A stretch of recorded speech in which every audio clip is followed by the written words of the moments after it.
Ahojte a vítajte späť na mojom podcaste Zita the Good Witch.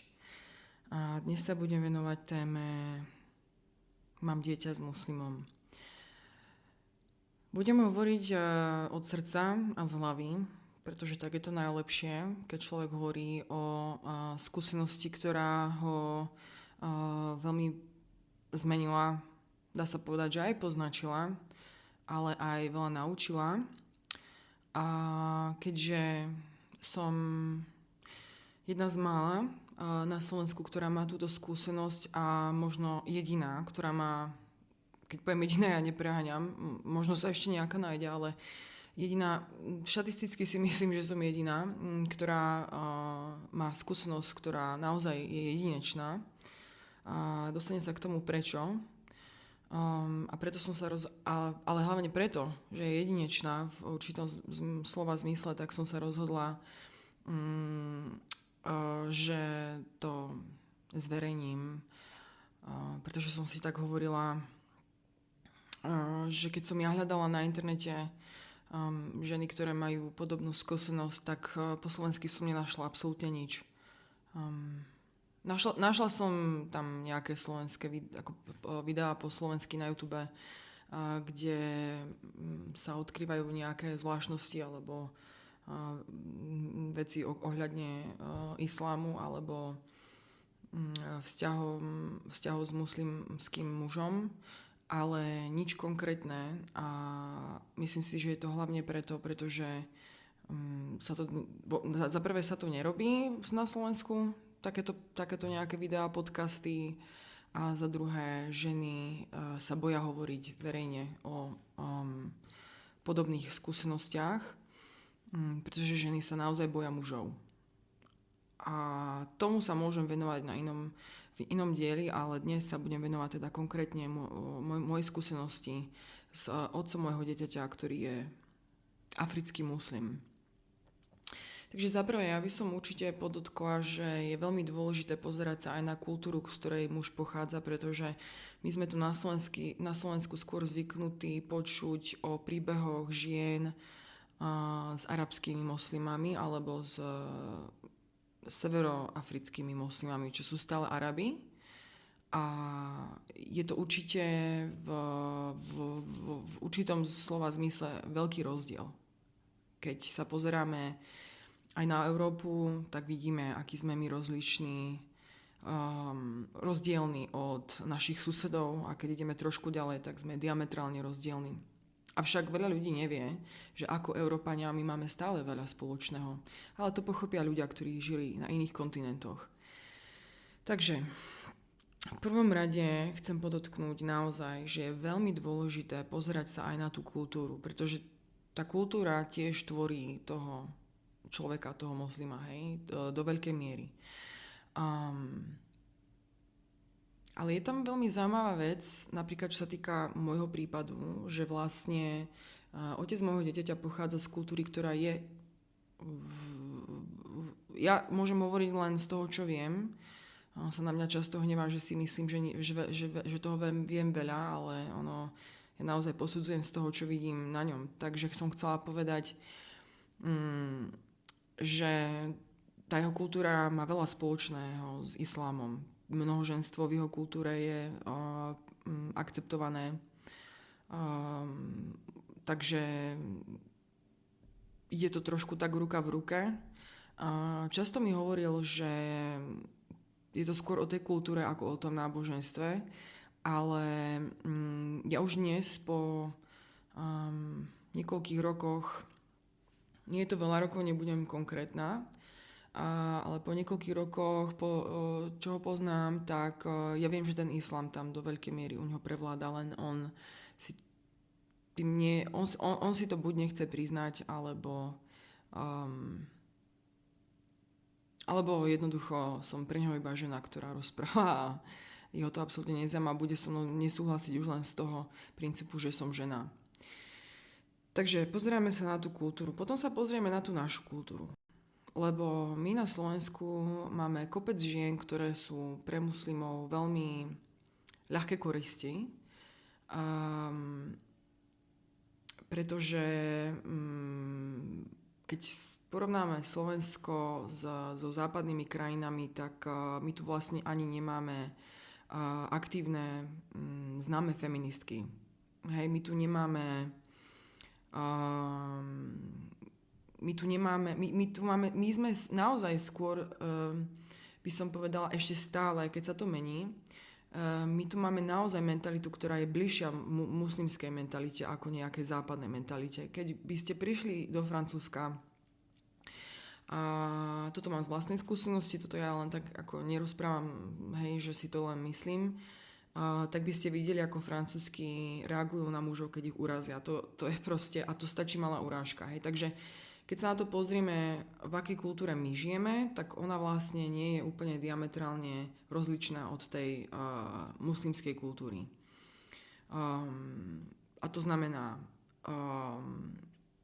ženy sú stále vychovávané, veľmi sa to mení. Hej. Ja mám 1,5-ročné dieťa, takže neviem povedať presne, v akom štádiu sa táto nová generácia týchto úplne najmladších ľudí nachádza, keďže s nimi nie som až tak v kontakte, ale stále si myslím, že na Slovensku je viac žien, ktoré sú myslením bližšie k islamu alebo k tomu pocitu, že sú jednoducho menej ako muži, ako tie západné ženy. Nebudem tu rozvádzať, čo si myslím o tom, ako vzťahy fungujú napríklad vo Švédsku alebo v Nemecku, čo nie je niečo, čo by som ja chcela. Ja by som určite nechcela žiť s mužom, ktorých odo mňa chce 50%. Pokiaľ ja vychovávam dieťa, tak tam musí byť jednoducho nejaká rovnováha a myslím si, že to, čo sa deje v západnom svete, je tiež diskutabilné, pretože je to jednoducho niečo, čo som ja odmietla. Áno, poviem tu na rovinu jednu vec, čo bude vlastne aj, čo ma líši od ostatných žien, ktoré majú skúsenosť s muslimskými mužmi, tu, že majú s nimi deti. A to je to, že ja som sa vydala predtým, ako som stretla tohto muža, a rozviedla som sa, ale keďže som sa vydala v Amerike, rozviedla sa v Amerike, tak na Slovensku som ešte nebola rozvedená, keď sa mi narodila dcéra. A tým pádom ja som, ako to ja v živote naozaj mám, ja to tvrdím už asi niekedy od puberty, nado mnou stojí anjel strážny, alebo ja to zvyknem hovoriť, že som sa narodila pod šťastnou hviezdou, pretože mňa niečo zhora naozaj chráni. A preto sa nebojím robiť takýto podcast, lebo niečo v mojej aure, niečo nado mnou, jednoducho z niečoho som, čo ma jednoducho chráni asi. Je to kvôli tomu, lebo mám aj ja svoj vlastný údel a osud a purpose. Ako sa povie purpose? Preložte si, lebo nechcem, niekedy mi jednoducho vypadne slovenské slovo. Mám svoj purpose a to znamená, že po tejto skúsenosti s týmto mužom som si istá, že ten môj purpose som objavila, že som si istá, že viem, čo to je. A teraz sa dostanem k tomu, čím je môj prípad jedinečný a prečo môžem ponúknuť naozaj rady, ktoré vám žena, ktorá nie je v mojej situácii, ale v inej, že nebola vydatá predtým, ako si spravila dieťa s muslimom, vám nikdy nedá, pretože tá bude mať úplne inú skúsenosť. To znamená, že na Slovensku, a to som zistila 2 týždne pred pôrodom, na Slovensku existuje zákon, podľa ktorého žena, ktorá porodí dieťa do 300 dní po rozvode, to dieťa je stále automaticky pripísané, alebo na tomu dieťaťu na národný list je stále automaticky pripísaný bývalý manžel. 300 dní po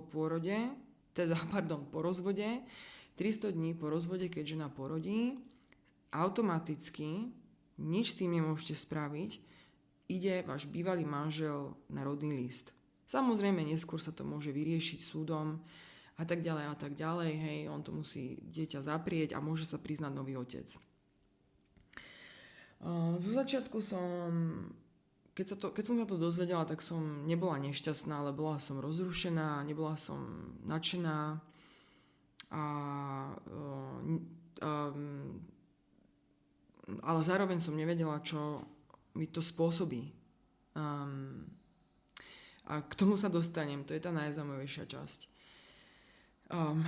A zároveň musím povedať, že keď som tu na Slovensku mala môjho bývalého amerického manžela, tak som na matrike, pretože som tam išla sama jedného dňa bez neho, udala ako priezvisko, keď sa nám narodia deti, moje vlastné priezvisko, nie jeho. Bolo to jednoducho preto, že som feministka a nebol tam, a ako sa hovorí, keď nie si prítomný, nemáš žiadny vplyv. Ale zároveň som si povedala, tak sme na Slovensku, tak tu dám slovenské. Keď sme boli v Amerike, tak dám americké. Ja som vychádzala čisto z toho, že na Slovensku jednoducho je jednoduchšie mať to slovenské meno. A my sme mali v pláne dať dieťaťu obe mená. Ale to som vtedy ešte nevedela, že my na Slovensku nemôžeme dať dieťaťu dve mená, priezviská. Takže treba sa informovať naozaj, ale to nerobí nikto. Hej? Všetci hovoria o láske a potom zistia, aká je realita, že žijeme v patriarcháte a že vlastne veci sú tak nastavené proti ženám, že by tomu sami neverili, až kým sa nedostanú do tej situácie, že s tým mužom zakladajú rodinu. Preto ja hovorím, že feminizmus mi zachránil život, alebo zadok. Feminism saved my ass, big time.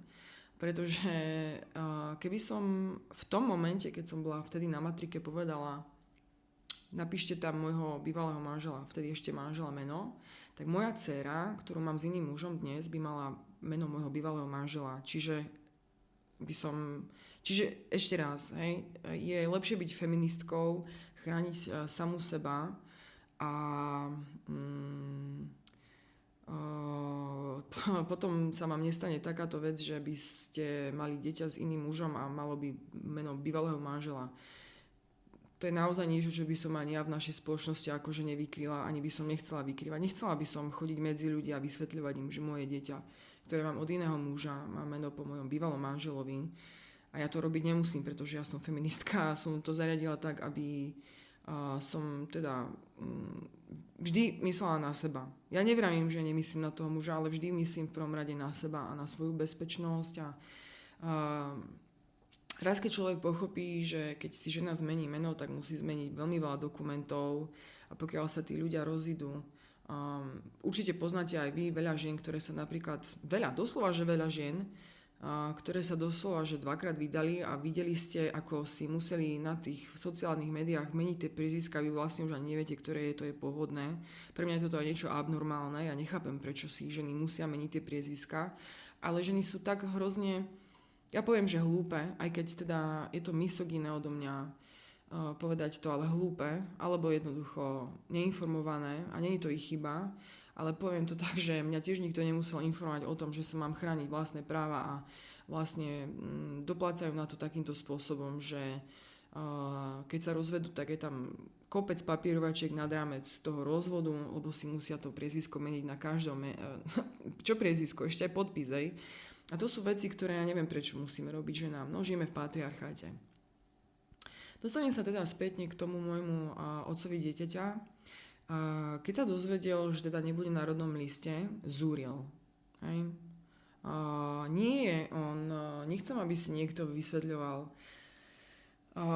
že keď je niekto muslim, tak musí byť zároveň akože zlý človek alebo mať zlé srdce. To tak vôbec nie je. Ja si to napríklad o otcovi môjho dieťaťa vôbec nemyslím.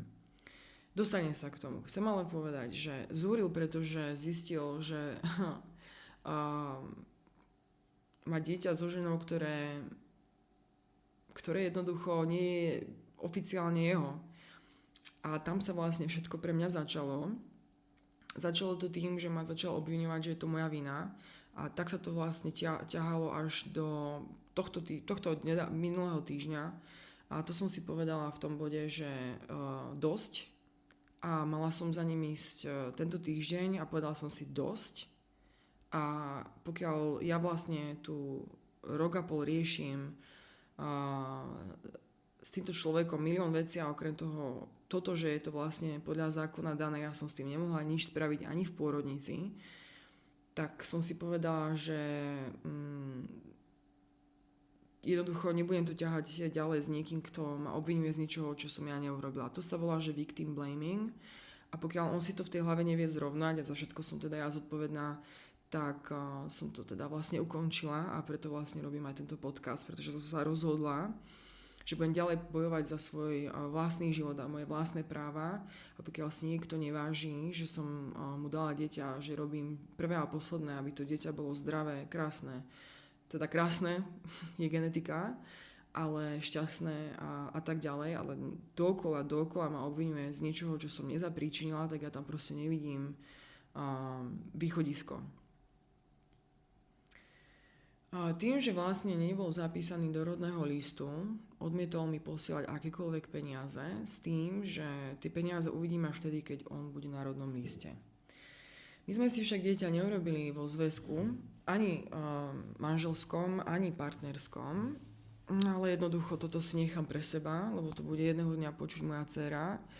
A tak teda povedala, dobre, poviem to takto, že keď stretnete človeka, na ktorého sa pozriete a viete, že s ním chcete dieťa, tak to je príroda. To bolo u nás takto. Bolo to veľmi ľahké si to dieťa spraviť a boli sme obidvaja veľmi šťastní, že moja dcera prišla na svet. A je taká úžasná, ako tie deti, ktoré, keď to tá príroda zariadí, že to tak má byť, tak také deti naozaj potom sú naozaj veľmi pekné, zdravé a veľmi inteligentné, šikovné. Pričom napríklad ja keď pozorujem niektoré páry, ktoré sa pokúšajú dieťa dlho, tak tie deti ja nemám štatistiky v rukách, ani som si ich nepozrela, ale z toho, čo som videla, tak tie deti proste to je môj názor, poviem to takto, je to môj názor. Ak si niekto skúša dieťa s niekým 7 rokov, podľa mňa je to totálna sprostosť, hej. Ale každý sme iný, takže každý ten svoj život venujeme tomu, čomu veríme, ale ja by som v živote neskúšala robiť dieťa 7 rokov, to má proste ísť ako hodinky a to som porodila 34 ročná. Čiže naše dieťa prišlo na svet a s tým prišli určité hádky, ktoré nemali vôbec zmysel, pretože to boli hádky okolo... Takto to poviem. Tým, že vlastne ja som, ako to povedala moja právnička, ostala chránená, že ma niekto zhora má rád, aj keď ja si myslím, že my zbytočne prisudzujeme nejaké takéto vyššie moci. Ja to poviem na rovinu, mne nezachránil život proste feminizmus, hej? V tomto prípade tiež. Pretože ja som sa mohla rozviesť skôr, ale ja som jednoducho, toto tiež nebudem rozvádzať, ale to, že to bolo načasované tak, že ja som v tom momente ešte zapadala do toho zákona, ktorý vlastne 300 dní po rozvode udáva automaticky na rodný list bývalého manžela, tak to bol tiež výsledok toho, že som feministka. Že ja som sa mohla rozviesť už dávno. Ale to je nepodstatné, prečo som to nechala môjmu bývalému, dá sa povedať, že vyžrať. Zaslúžil si to. Takže začali problémy a tým, že vlastne ja som nadobula túto moc, ktorú taký obyčajný chlap, hej, ako obyčajný chlap u nás nepočul, nepoznal, nevie o tom, až na naozaj možno nejaké výnimky, tak taký moslimský muž určite s takouto informáciou nevie pracovať tak, že by to prijal. Hej. Nikdy to neprijal a vlastne to bol dôvod, prečo mi začal robiť strašné veci. Od emocionálneho a mentálneho týrania, pričom samozrejme tam boli momenty, kedy to vyzeralo, že to má nejakú nádej, ale to bolo iba vtedy, keď som ja neviem, proste bola ticho, alebo som sa mu snažila vyhovieť, alebo no s moslimom jednoducho nevyhráte, hej? Nevyhrá to ani feministka, nevyhráte s ním boj. Oni Oni majú podľa náboženstva dovolené byť ženy. Ja som čítala Korán, trošku som ho prelistovala, lebo ma to absolútne nezaujímalo, strašná nuda. Ale tie pasáže so ženami ma zaujali a také veci, že keď je žena protivná, nepočúva muža, tak ju proste môže nechať na lôžku, potom ako ju nechať na lôžku znamená nechať tak, ako to robia aj muži, keď spia so ženou, ktorú nechcú. Ale u nich je to doslova, hej, ako Biblia, hej, takže vlastne oni to majú dané od toho ich boha, ktorý napísal tú knihu, nejaký Šalamún, ktorý chodil po... Dobre, ja nebudem urážať islám, ale sem tam mi to proste ujde, lebo ja neviem, kto písal ten Korán, ale je to tak proti ženám, že to je úplne že abnormálne. No a začal robiť všetko preto, aby mi naznačil, že je proti mne. A pritom mi hovoril, že není proti mne. To znamená, našiel si partnerku, ktorú poznal už 5 rokov. Ja som mu potom, keď som sa o nej dozvedela, povedala, že aha, to práve v tom období, a ja som sa s ňou potom aj rozprávala, presne vtedy, keď som rodila, hej, keď zistil túto informáciu, tak začal s niekým paktovať, koho poznal 5 rokov, na to som mu povedala, aha, ty si ju poznal 5 rokov, ale teraz je ten správny čas. Avšak keďže som feministka, tak to bolo veľmi jednoducho, ako náhle som... A bolo to niekoľko mesiacov trápenia sa, hej, lebo ma klamal a zavádzal a vlastne on sa snažil vybudovať si vzťah s ňou, pretože ja keď som... ja som ten typ človeka, ktorý je úprimný a ja som vlastne rýchlo išla za právničkou, pozisťovala som nejaké veci a povedala som mu, že ten z nás, ktorý bude mať... lepší domov pre to dieťa, tak bude mať skôr práva nechať si to dieťa akože v hlavnej opatere. A ja som mu nepovedala vtedy, on žije v inej krajine, že to platí iba vtedy, keď budeme žiť v tej istej krajine. Ja žijem v inej krajine ako on v Európe. Túto informáciu som mu zamlčala a presne to urobil. Rýchlo si našiel partnerku, bolo tam veľmi veľa momentov, kedy som cítila, že tam niekto mu do ucha, že tam ešte nejaký mozog pracuje. Ja som si myslela, že to bola jeho matka, pretože mi z ničoho nič začal nadávať do rasistiek, čo som najprv nebola a potom som si povedala, že tak tento človek si zaslúži asi počuť to, čo chce počuť, že som. Ale do toho momentu, ako mi začal on nadávať do rasistiek, lebo rasizmus nie je len o tom, či tých ľudí vnímame ako podradnejších, ale je to aj naozaj... Rasizmus nie je niečo, čo niekto je alebo nie je. Hej? Rasizmus je choice. Jeden deň si môžete povedať, že nie ste rasisti a na druhý deň proste ste takí rasisti, že by to nezdržala si matka zem, keby ani chcela. Takže vlastne rasizmus je voľba. Hej? Takže vlastne začalo sa to veľmi hrotiť medzi nami. Ja som cítila, že tam vlastne pracuje v pozadí ešte nejaká osoba a ona mi potom eventuálne dala sama o sebe vedieť, keď som teda za ním mala ísť, lebo ja som za ním mala ísť niekoľkokrát, nikdy som nešla. Pretože samozrejme s dieťaťom cestovať... A on sem neprišiel, hej? Pretože ešte raz, ten druh hádok, ktorými sme si my prechádzali, viete, vy keď vidíte, ja vám takto poviem, vy keď si predstavíte hádku medzi muslimom a feministkou, tak je to presne také zlé, ako si to predstavujete, hej. To je proste boj dvoch drakov, ktorí sa neboja jeden druhého. Pretože muslim sa nebojí ženy a feministka sa nebojí muža. Feministka je vzdelaná žena, ktorá je vzdelaná hlavne ohľadne svojich vlastných práv a histórií žien a o tom, ako patriarchát manipuluje a ničí ženy. A vy keď raz sa tieto veci naučíte, vy sa mužov nebojíte. Fyzicky áno, ale tak my v Európe ešte si myslím, že to vieme vykryť, keď sme inteligentné, hej, že sa nedostaneme do toho fyzického boja.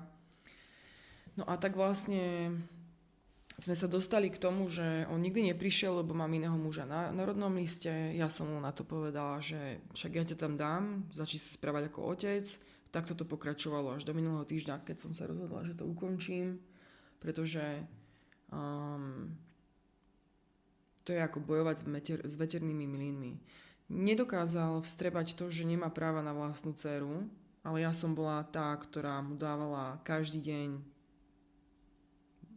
prístup k jeho vlastnej dcere. S tým, že som mu hovorila, však začni si ten proces sám. Avšak vy keď máte iného muža na rodnom liste, ktorému je to jedno, pretože je na druhej strane sveta, tak ten druhý muž, ktorý je biologický otec toho dieťaťa, sa bojí toho muža, pretože on vie, že mu to pri ňom nemusí prejsť, keď sa mu ozve a povie mu, že chcem, aby si odoprel dceru, ktorá nie je tvoja, ale moja.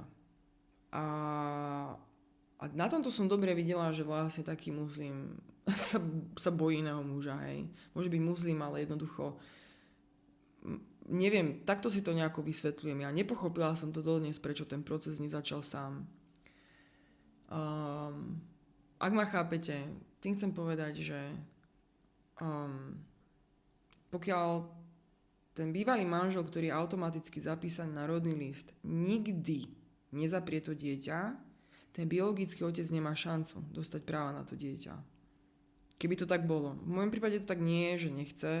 V môjom prípade to tak, že jemu je to jedno, lebo žijeme v iných kontinentoch a proste absolútne ho to netrápi a ja som ho poprosila, aby to neriešil, kým si to nevyrieším sama.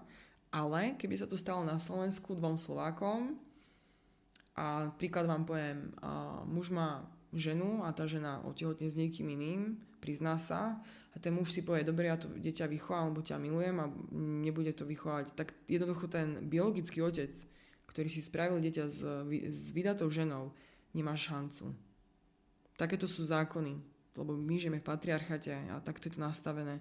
Raz, keď sa žena vydá za muža, tak ten muž má také privilégia, aj tá žena, ale také privilégia, že toto je iba jedno o ktorom som sa ja z vlastnej skúsenosti dozvedela a nemôžem tomu uveriť.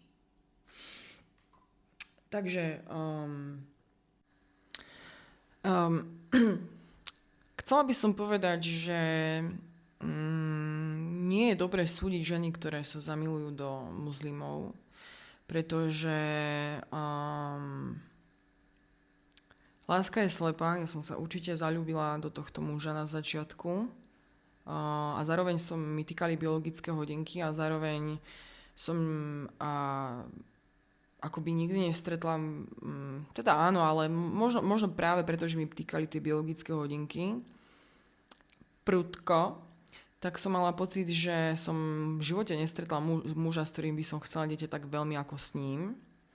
A nikdy v živote nebudem ľutovať toto rozhodnutie, pretože pre mňa to, ako vznikla moja dcera, bol jeden síce časovo krátke obdobie, ale tak intenzívne a tak nabité proste vášňou a tým, že my sme úplne iní na pohľad, ja som nás videla raz v zrkadle, ja som si vrala, že to už ani nemôžu byť rozdielnejší dvaja ľudia a my sme boli veľmi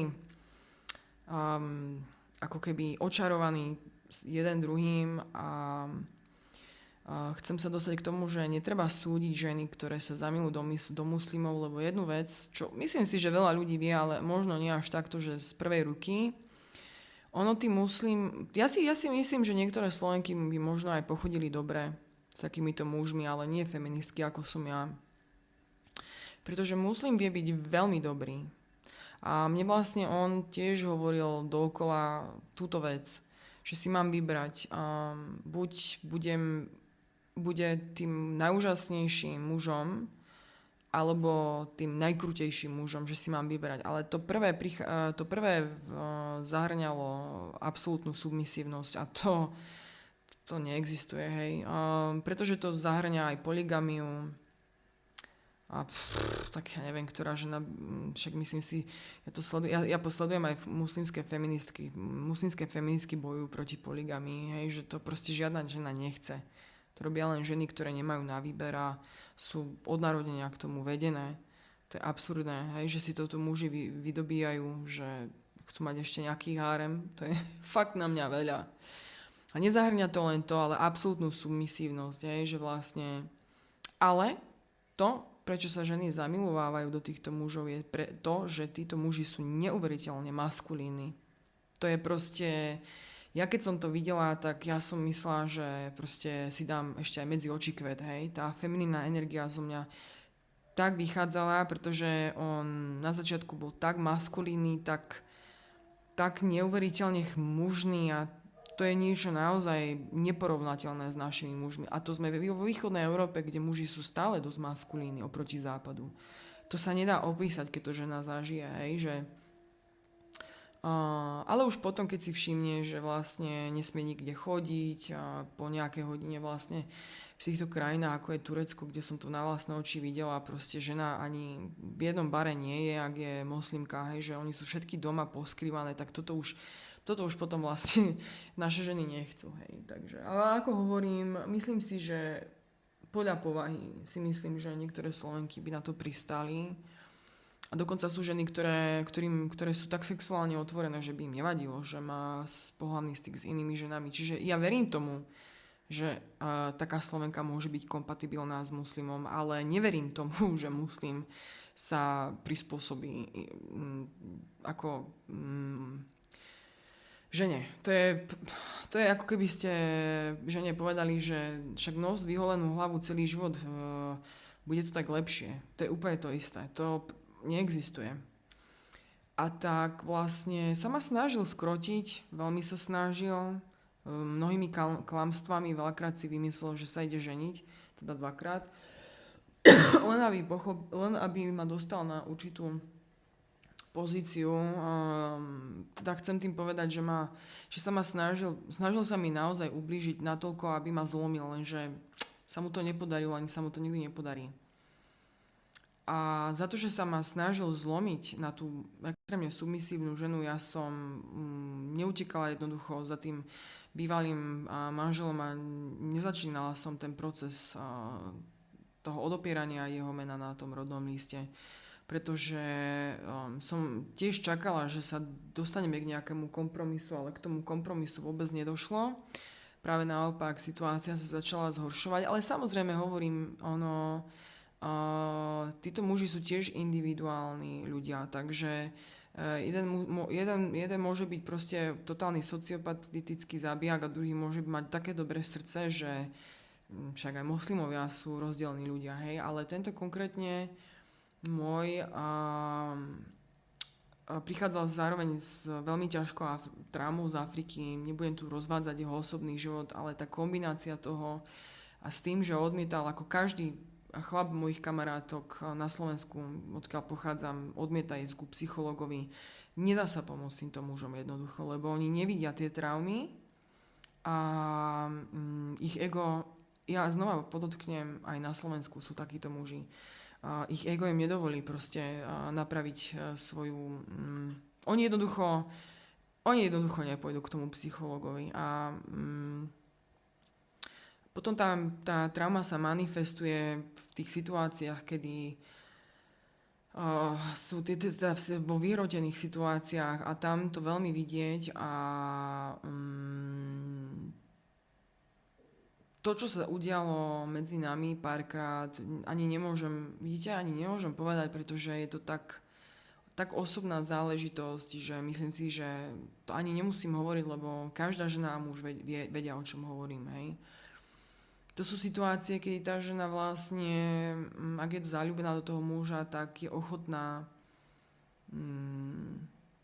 to trpieť, ale ona dúfa, hej, že s tým niečo spraví, ale ono väčšinou tam bez toho psychologa tam není šanca. To je to isté, ako keby ste mali zlomenú nohu a povedali, ja nejdem k doktorovi, a ona sa vám zrastie a proste vyzerá a je taká, aká je, jednoducho nikdy nebudete normálne chodiť, hej. To je psychológ, je doktor, lenže tu u nás a v týchto krajinách proste, kde vládne islám, určite nejaký muž si nemyslí, že on má problém, hej. Takže toto bolo úplne, že pre mňa také, že to mám proste akože také kombo, že čo s tým idem robiť. A keď prešiel nejaký čas a vlastne tá jeho bývalá to nezvládla, pretože mala o 10-11 rokov menej ako ja. Ja som ju v priebehu 3 mesiacov skryla do vrecka. Nebudem tu hovoriť, ako som ju porazila, ale tak akože 24-ročná dievča nemá šancu proti mne, keď ide o muža. To je jedno, koľko má žena rokov. Žena, keď je krásna a má niečo v hlave, tak 24 do 25 dievča nemá šancu. Hej? Iba ak je praje ten osud, hej, nejakým spôsobom, ale naozaj nemá šancu. Absolútne. Pretože dievčatá, nebudem hovoriť do 30-ky, lebo ono to záleží od toho, ako rýchlo po 25-ke sú ochotné sa ponaučiť. Do 25-ky dievčatá robia také chyby, že a sú také, nemajú do 25-ky sa vám vyvíja predná časť mozgu ešte a nemajú vlastne také kritické myslenie, ktoré by im pomohlo v rôznych situáciách, sú veľmi naivné a veľmi ľahko manipulovateľné, preto si s nimi muži robia vtedy deti. Oni to ani nevedia, títo muži, oni to nevedia, že by to mali niekde z knihy, pretože muži väčšinou nečítajú knihy. Nechcem každého uraziť, ale jednoducho. Muži si väčšinou myslia, že oni všetko vedia, ale oni to proste vidia, hej. Oni vidia proste, keď si sadnú s 23 na kávu a keď si sadnú s 33 na kávu. To je obrovský rozdiel. Takže vrátim sa teda k tomu, že chcem teda, že nám trošku pomôcť, ak majú nejaký vzťah alebo chcú mať vzťah s muslimom. Ja som nikdy nebola naivná, nemyslela som si, že ja som si ho nikdy nechcela zobrať. Ja som si vždycky iba myslela, že on je doktor a je humanitárny, ako sa to povie po slovensky, aktivista alebo robí humanitárnu prácu, čo sa týka globálneho oteplovania, čo sa týka vecí spojené s Afrikou. A ja som bola úplne, že tak toto je úplne najlepší otec pre dieťa, čo si aj myslím, že možno eventuálne, ak sa veci neviem, hviezdy proste spoja a pomôžu mi, pretože inak to asi sa nebude diať, tak ja som si... Čo sa to nenahráva? Nahráva. Tak som si tak hovorila, že toto je akože úplne, že najideálnejší otec pre moje dieťa. Ja som si hľadala dobrého otca pre dieťa, ako príklad, pretože on pochádza z miesta v Afrike, kde muži platia. Dávajú žene peniaze. A ako by som to povedala, ako je to aj u nás, že tí muži, veľa mužov si to berie ako hrdé právo, hej, živiť tú ženu a tie deti. Čo sa pomaličky mení, ale naozaj mal pre mňa všetky vlastnosti a ja som myslela iba na to, že chcem mať pre to dieťa dobrého otca. Ale ono to dopadlo nakoniec tak, že ja som proste zistila, že ten vzťah medzi nami, to, že je muslim, to, že jednoducho ma chce zlomiť, je niečo, čo ja nemôžem... Není to... Ako som to povedala, nemôžem to dovoliť, pretože ja mám nejaké plány so svojím životom a som feministka, chcem tú prácu robiť naplno a nemohla by som ju robiť, keby som bola submisívna takémuto mužovi, hej. Ktorými, tí muslimovia, oni vedia tým, že sú takí úžasní maskulíni, a v každom smere, aj v tej posteli, oni sú strašne maskulíni. To je neopísateľné. To tak asi každá žena chce zažiť, alebo každá žena, ktorá má príležitosť, to chce aspoň akože zažiť, hej? Lebo proste tí muži zoženštievajú a my ženy sme také, že my chceme rovnaké práva, my nechceme mať ženy doma. Tie, čo sme skutočné heteráčky, že naozaj proste máme radi tú mužnosť. A taká žena ako som ja, ktorá má príliš veľa tej maskulínnej energie, pretože tí muži sú slabší odo mňa, tak alebo jednoducho, no tak ja som vysoká, veľa mužov pre mňa akože vôbec ani, hej, čiže ako pre mňa stretnúť takého maskulínneho muža bolo ako fakt zážitok. Hlavne po mojom bývalom manželovi, ktorému som dominovala ja, hej, a ja som eventuálne zistila, že toto nie je moja šálka kávy. A ja som ani nikdy nechcela vlastne byť, ja ani nikdy nechcem byť dominantná mužovi. Mne to ľudia hovoria, že si taká dominantná, ja som dominantná, pretože ešte sa neobjavil muž, ktorý by mňa zvládol. To nie je o tom, že ja chcem robiť, mne každý aj v Amerike, v New Yorku, že mám robiť dominu a že ja by som to skutočne mohla robiť, lebo ja mužov všeobecne takto, aj keby som to generalizovala, nemám rada a určite by som nemala problém ich zbiť za peniaze a tie dievčatá zarábali brutálne peniaze, ale nemusím také veci robiť, hej, že nikdy som na to nebola jednoducho odkázaná, pretože ma otec zabezpečil a vždy som si vedela nájsť iný spôsob, ako si zarobiť peniaze a vždy som mala nejaký vážny vzťah, v ktorom som bola šťastná, takže videla som, že to s tými ženami, ktoré to robili, robí dosť veľa šarapaty zároveň, hej, lebo to je emocionálne neuveriteľne náročná práca. Takže vlastne keď som ho stretla, ja som si povedala, že dobre, ja si myslím, že my spolu asi nebudeme, lebo ja som videla, hej, že taký muslim proste jednoducho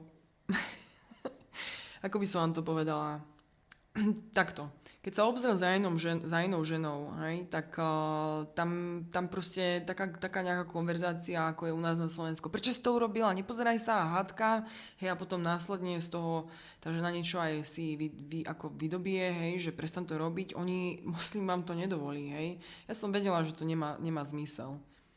Ale mne to nevadilo, pretože ja som si vravela, že to by bol dobrý otec pre moje dieťa a stále si za tým budem stáť, len asi vravím, tie hviezdy mi musia viacej prijať do budúcna a možno dospeje, možno nie.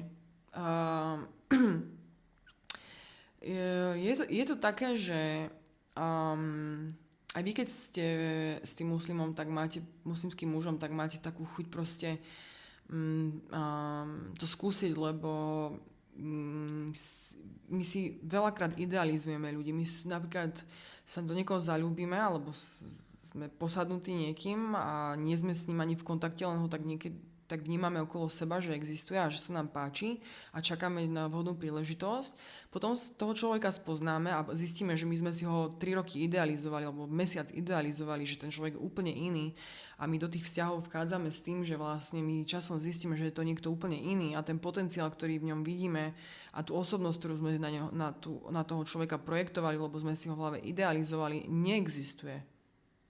A to sa stalo vlastne aj mne s mojím bývalým manželom a už keď som vlastne ako 32-ročná stretla tohto muža, s ktorým mám dieťa, tak som už vedela, že to vlastne robiť nechcem a som ho videla úplne čisto tak, ako bol, hej.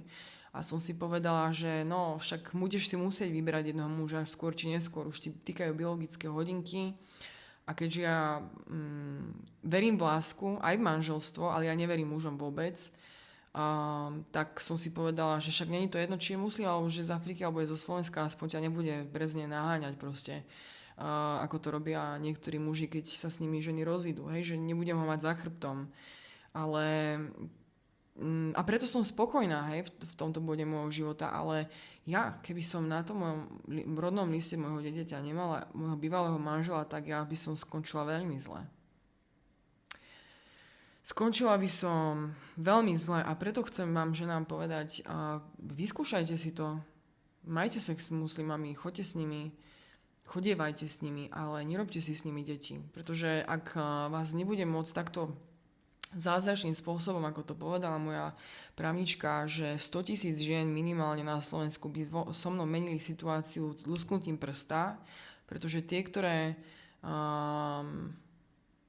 neostali v milovanom zväzku s tým mužom a majú s nimi deti alebo dieťa, majú strašné životy, hej. Proste tí muži všeobecne nemajú dostatok estrogénu a oni sú veľmi nekompromisní, to je proste katastrofa a keď zistíte, že vy ako žena a matka toho dieťaťa máte nie také práva možno na to dieťa, ako si myslíte a hlavne ak si ten muž rýchlo nájde, čo urobil aj tento. Rýchlo si našiel nejakú emocionálnu podporu, ktorá sa tam vlastne s ním ukájala na našom probléme, hej, doslova sexuálne sa ukájali na tom, že vlastne aj on s ňou, ona mala vlastne otca, ona bola Afričanka, teda je Afričanka, už sú rozjedení, alebo som to tak zariadila, ktorý spravil bielej žene dieťa, tak vlastne mala traumu, takže oni si tam niekoľko mesiacov, keď som ja porodila dieťa, keď som najviac potrebovala pomoc, teraz už ju tak nepotrebujem, tak v tom období, kedy som najviac potrebovala podporu, sa oni tam jeden druhého ukájali a on si myslel, že so mnou vydrbe, hej? Že vlastne rýchlo si tam spraví nejaký domov s nejakou ženou, ktorá, keď on bude v robote 6 dní do týždňa ako doktor, tak sa mu bude starať o moje dieťa. A ja keby som v národnom liste mala jeho, tak to tak aj je a ja môžem ísť šúpať zemiaky a držať hubu. To je taký môj výraz, ktorý som vymyslela, že môžem ísť šúpať zemiaky, lebo doslova by som... A to si zoberte, že to bolo v tom období, kedy to bolo pre mňa... Ja som bola hormonálna, bolo to pre mňa... Mňa to tak zranilo, že ja nechcem druhé dieťa, hej. Ja keby som mala druhé dieťa, tak by ten muž ma musel nosiť na rukách a musel by si ma určite zobrať a určite by som proste sledovala každý jeho pohyb, nie že krok, ale každý jeho mikropohyb, hej, že či to vôbec dám ešte, hej, lebo keď je žena tehotná a po pôrode, tak je ako keď zomierate asi.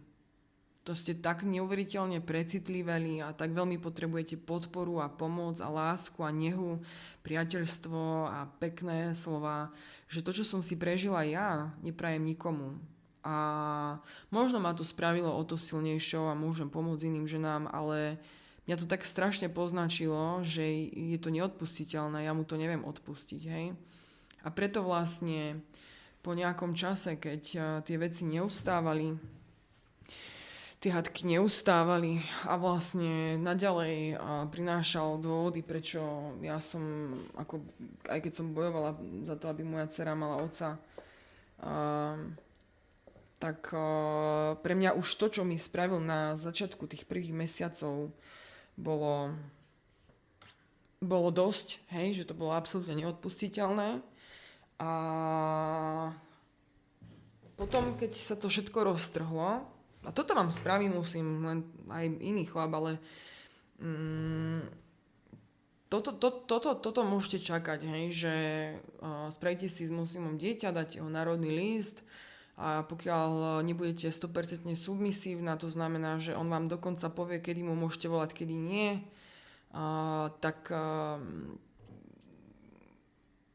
Alebo nemusí to byť takýto extrém, ale jednoducho máte silnú osobnosť, to stačí, hej. Muslim nedá ženu, ktorá má silnú osobnosť. Jedine ak má silnú osobnosť v profesionálnom smere, hej, že sa vie presadiť, to sa im možno, akože môže páčiť, hej, že nie všetci chcú mať nejakú ženu doma proste priviazanú, ako to ja hovorím, hej, o ten sporák, ale voči nemu. Ak žena si vydobíja nejaké veci, to nemá absolútne šancu. Absolútne vôbec. Predstavte si toho úplne najkrutejšieho muža, ktorého ste stretli a predstavte si, že na Slovensku a viete, že aj on vie povedať prepáč a oľutovať veci. No muslim nikdy. Povie prepáč, ale on nič neľutuje, hej. To je iné zviera. To je fakt, že... On urobí všetko preto, on si vás nechá, keď vás zlomí. On si vás nechá, on vás bude chcieť mať zlomenú, hej.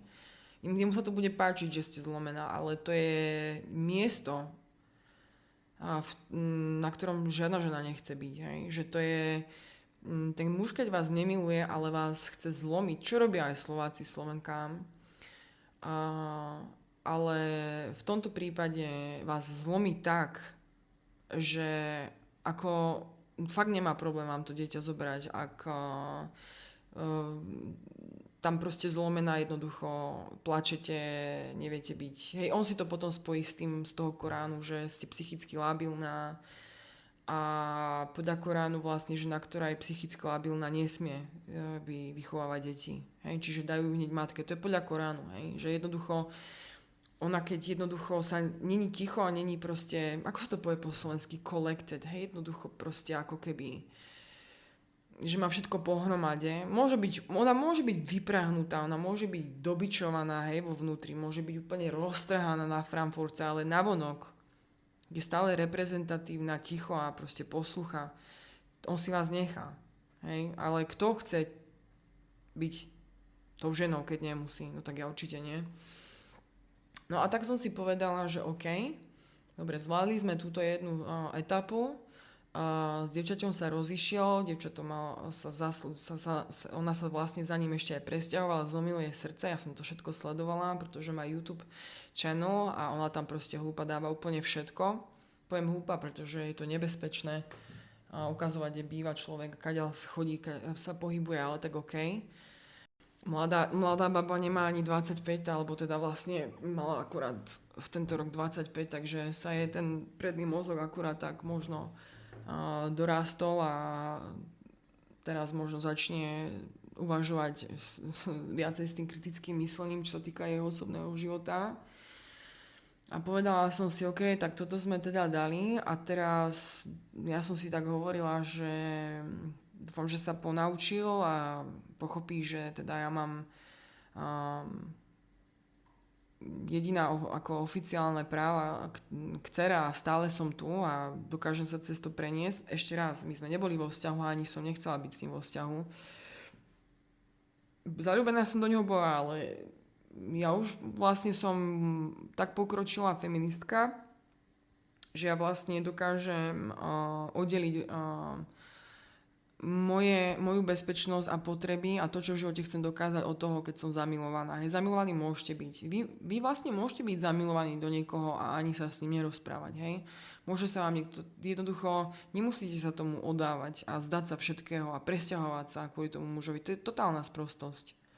Ten muž by mal práve naopak a teraz sa dostávam k tomu, prečo som nedávno ukončila proste tieto pletky, metky. Pretože ja som očakávala od neho minimálne to, že zariadí nejaké veci, ktoré som očakávala, hej, že z toho bude mať. Ale tie veci mi dať nechcel a tým, že som vlastne tvrdohlava a nevyhovie mu vo všetkom, tak vlastne mi nechce vyhovieť ani on. A čo sa stalo potom, ako toto dievča vlastne, tá jeho bývalá, hej, tá etapa sa skončila, začal na mňa veľmi tlačiť a to takým krutým spôsobom, že sa prestal komunikovať s našou dcerou a najprv som reagovala tak, že OK, idem ho dať rýchlo národný list a vďaka Bohu mám, ešte raz, som narodená pod šťastnou hviezdou, to znamená, že mám okolo seba ľudí, ktorí vždy sa objavia ľudia, ktorí proste, keď už ja si tú hviezdu chcem hodiť za chrbát, tak sa objaví niekto a povie mi, nerob to. Si narodila pod šťastnou hviezdou a to znamená, že tá právnička mi povedala, v žiadnom prípade mu nedávajte práva, pokiaľ vám nebude posielať peniaze, nebude za vami chodiť a nebude sa správať ako otec. Pričom na toto som ja reagovala tak, že on to všetko ako chce robiť, len tým, že nemá na to dieťa oficiálne práva, tak to odmieta robiť. A tuto môžete vidieť, musím niečo predsediť, lebo varím pre dieťatko. A tuto môžete vidieť, že ja ako feministka, proste 36-ročná som stále žena, ktorá má v sebe dostatok tej naivity. A keby sme nežili v dobe, ktorá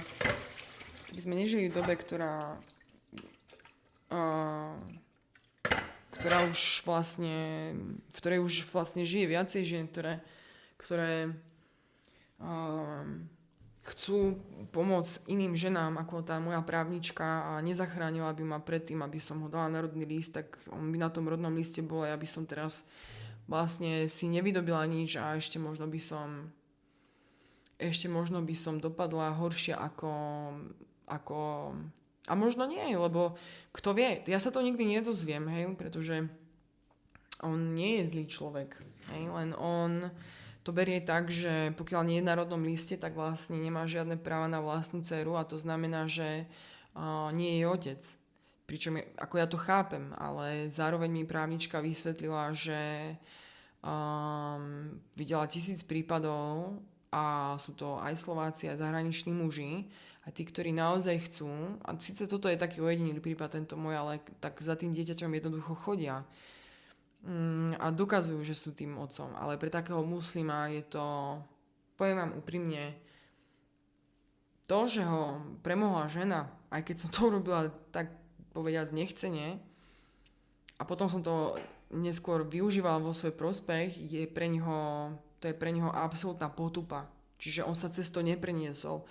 On to prežíva rovnako, ako keď sa to dozvedel. Vždy, keď sa hádame, sa k tomu vráti a povie mi, že ja som dala iného muža na rodný list a je to stále to isté dookola. A preto chcem všetkým ženám, ktoré majú v pláne si spraviť dieťa s muslimom, povedať, že tento človek vás môže pohnať až k sebevražde, pretože vám to dieťa naozaj reálne môže zobrať. Naozaj reálne vám to môže zobrať to dieťa. Keby som spočítala, koľkokrát sa mi vyhrážal tým, že mi ju zoberie, tak som tu do rána, hej. Len ja viem, že toto jedného dňa bude počuť moja dcera, ja nechcem ho tu veľmi očierňovať, ale áno, oni si to berú právo ako že to dieťa je hlavne jeho. Tá žena je proste tam ako keby, ja neviem, ako to opísať jednoducho, ako keby ako opatrovateľka, hej, ktorá má poslúchať na slovo a on ju odmení, ale iba vtedy, keď poslúcha. Takto veci nemajú byť. Čiže ja by som vám určite odporúčala proste nikdy neísť do ich krajiny.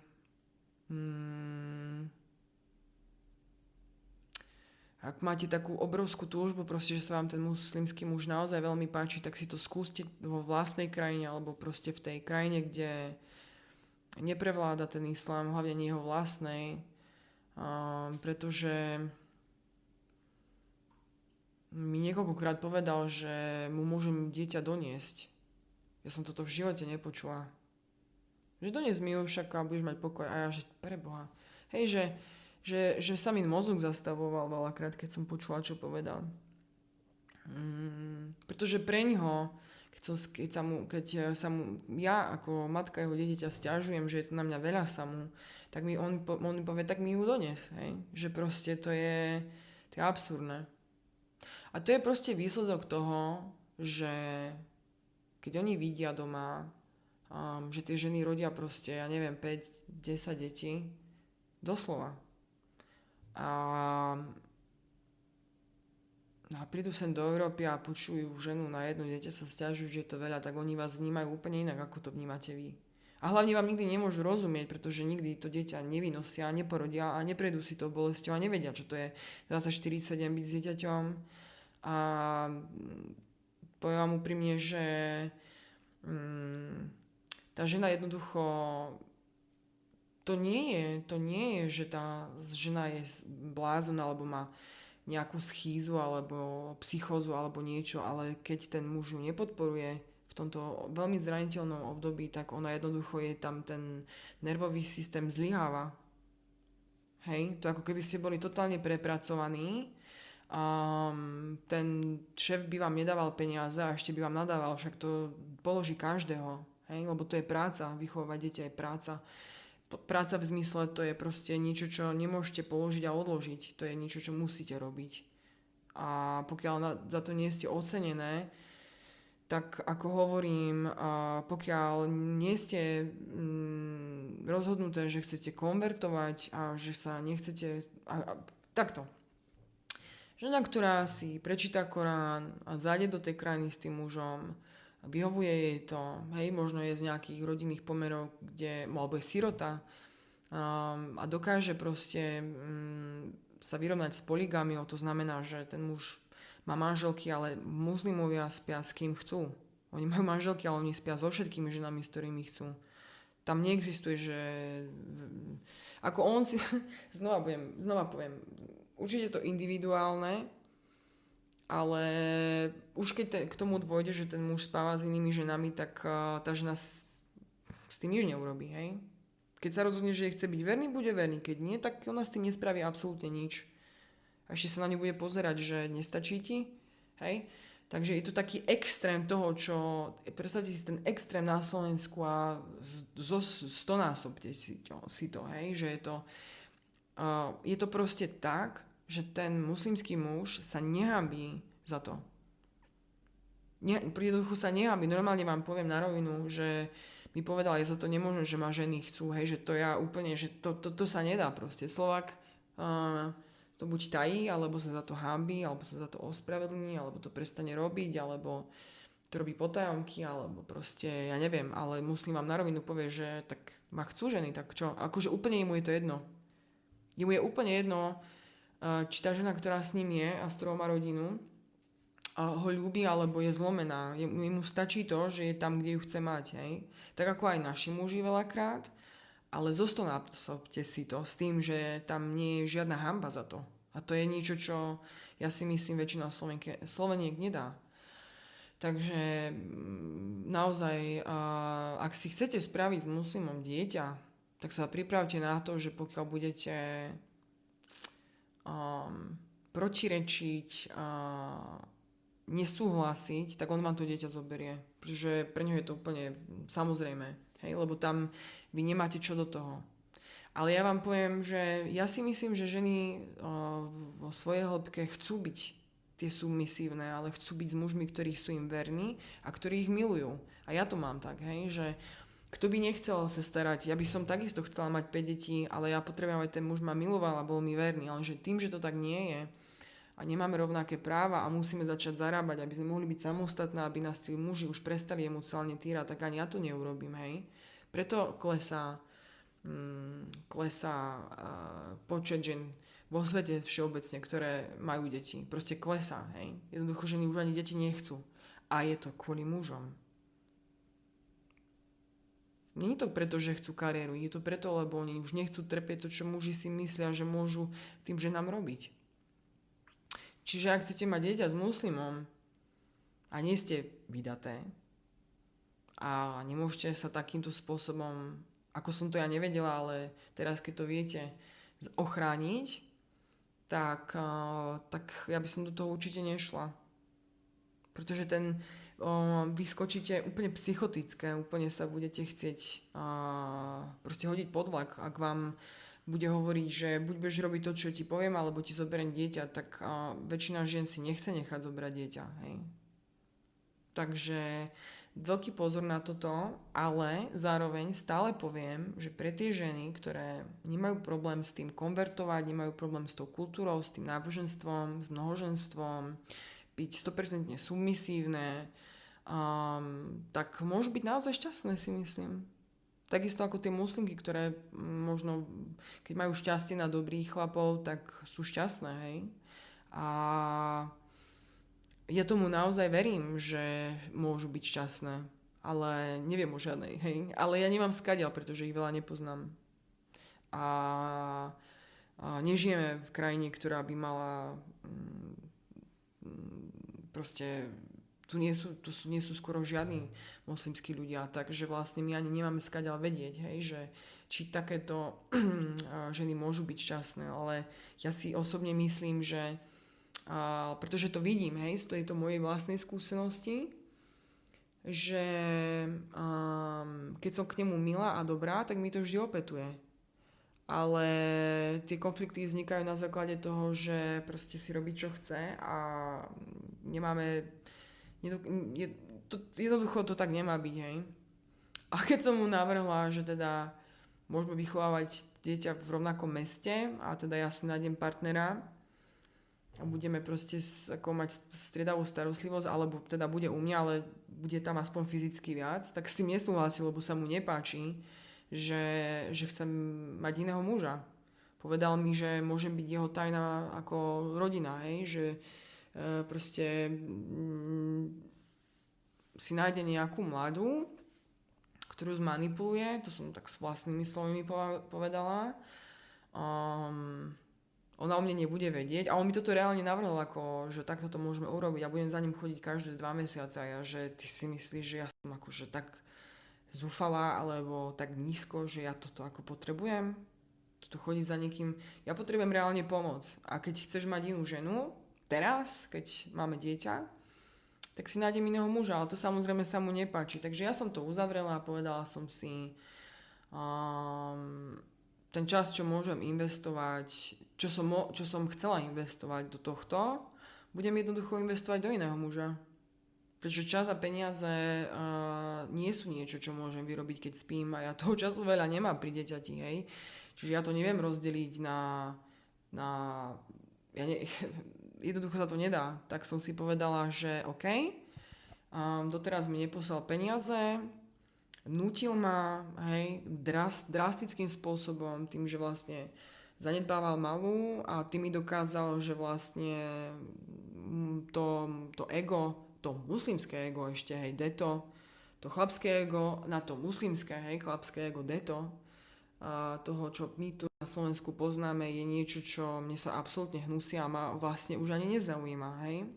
Že vlastne som preto urobila všetko a určite ostanem otvorená, pokiaľ si to v tej hlave nejako, hej, poskladá a pochopí, že pre mňa on musí dokázať našej dcere, že ona je na prvom mieste a nie to, či on mňa zlomí alebo nie.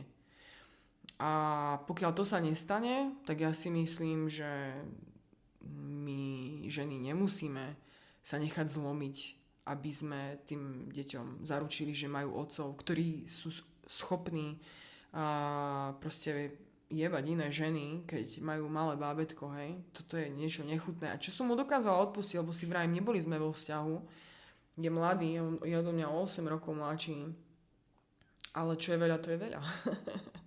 Hej, tam ako náhle tá žena, aspoň taká ako som ja, vidí, že to dieťa nie je prioritou, tak ja automaticky, hej, mením proste smer a vravím si, OK, tak urobila som preto všetko, čo som mohla, som chránená proste zákonom, nemá mi ako ublížiť,